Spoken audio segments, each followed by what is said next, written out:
You're watching Moments with Jill Walker. Today I'm talking about trustworthy. You might think, why is she holding up soap and a soap container and talking about trustworthy? What in the world does soap have to do with trustworthy? I understand your reasoning. I would think that too. But listen and you'll understand. Sometimes when children will say a bad word, what we call cussing or profanity, parents will take a bar of soap and literally wash their mouth out with it. I'm not going to comment whether that's good or not to use soap to do that. I definitely think a child should be corrected when they talk in that manner. But why I'm using soap is to make a point. We need to be trustworthy as adults. Just like it turns us off to hear a child use profanity or bad language, whatever you want to call it. And even in adults, I believe it's wrong. Just like we need to correct children, I'm glad when God's word corrects us, when we go around tale-bearing or slandering and we're not being trustworthy. That's the point. It says in Proverbs chapter 11, verse 13, "A talebearer revealeth secrets, but he that is of a faithful spirit concealeth the matter." If you're trustworthy, you will keep your mouth quiet and not go around revealing things you're not supposed to tell. I know myself as a minister, most of the time when people tell me something, I just assume they don't want me to go around telling it. And sometimes I'll even say, is it all right to tell my husband? Other times I'll even just take the lead and say, I'm not even going to tell my husband what you just told me. I want to be trustworthy. Don't you?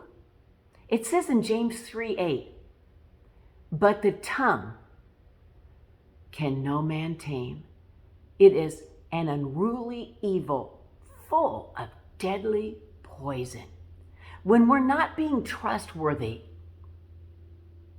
to me, it's just as bad as when a child is using profanity or cussing and the parents say, I want to wash your mouth out with soap.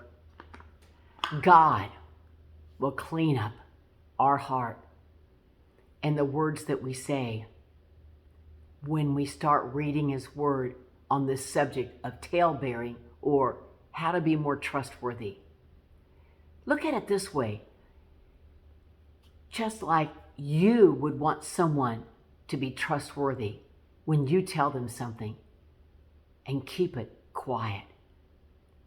That's how other people feel as well. So when you're revealing a secret or something you shouldn't be telling, remember, you wouldn't like it if it was done to you. James 3:6 says, "And the tongue is a fire, a world of iniquity. So is the tongue among our members." James 3:16 goes like this, "For where envying and strife is, there is confusion and every evil work." For where envying and strife, and you see, when we're not being trustworthy, it causes strife.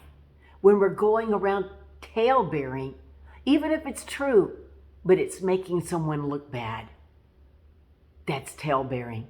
And there's confusion and every evil work when that is done.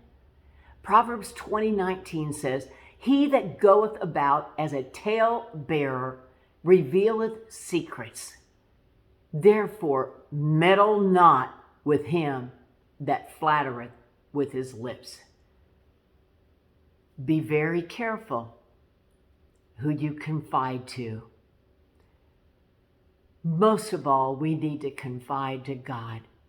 I heard someone say once this little phrase, go to the throne before you go to the phone. Be careful who you tell your prayer requests to and your secrets to, who you trust, because God is the one you can trust the most. Yes, go to the throne before you go to the phone. You've been watching Moments with Jill Walker. God bless you today.